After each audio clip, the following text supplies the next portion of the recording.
Maraming tao ang naalarma nang makita nila ang tatlong di umano'y buhawi bandang alas 6 ng gabi. Makikitang tila nagsalubong ang langit at lupa sa naturang hapon. Ngunit ayon naman sa Pag-asa, hindi ito isang buhawi, bagkus isang water spout, isang meteorological phenomenon na namumuo ng katulad din ng sa isang buhawi, ngunit magkaiba.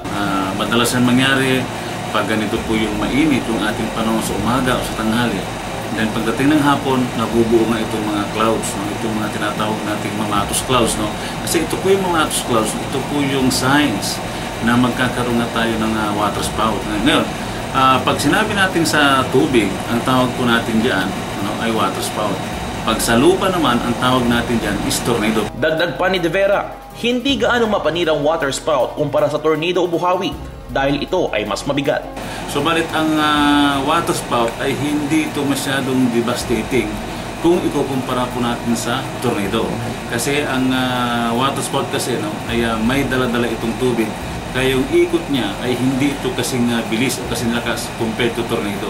Ngunit sa kabila nito, pinag-iingat pa rin ang publiko dahil maaari ring maging mapanira ito dahil kaya umano nitong wasakin o tangayin ang mga fish cages at mga maliliit na fishing vessels. Samantala, isang astronomical phenomenon naman ang magaganap sa ika-22 o 23 ng Setyembre ng taong ito. Dagdag ni De Vera, magaganap ang autumnal equinox o ang pagpantay ng haba ng gabi at ng araw. Ito ang senyalis na tapos na ang tag-araw at simula na ng paglamig ng temperatura. Sa September 22 or 23, magkakaroon po tayo yung tinatawag na autumnal equinox. No? Ito po yung magpapantay, yung haba ng gabi at saka haba ng araw. No? And then pagdating ng September 24 onwards, ay unti-unti na po yung haba yung gabi natin. Kasi ang mangyari po dyan ay magtitilt yung mundo natin. No? Kaya ang mangyari dyan araw-araw, nadadagdagan ng minuto yung paghaba ng gabi natin. Asahan naman daw ang pinakamahabang gabi pagpatat ng December 22, 2015.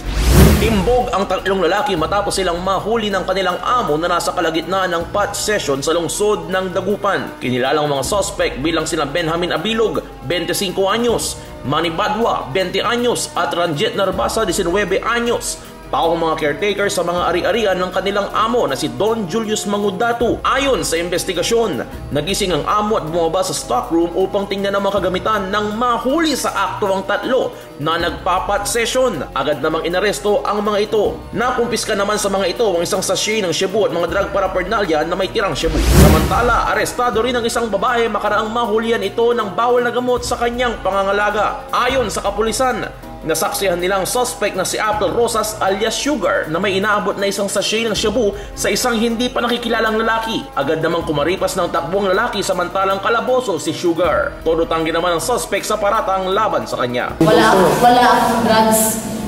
Wala akong droga? Wala akong drugs. Naglalakad ako. Alam ng mga tao, 7 pesos dala ko at butas pa ang bulsa. Makakapambal na ako. Just ang bulsa. Inihahanda na ang kasong paglabag sa Republic Act 9165 laban sa mga suspect. Para sa Pangasinan Watch, Ahay Kampasyon.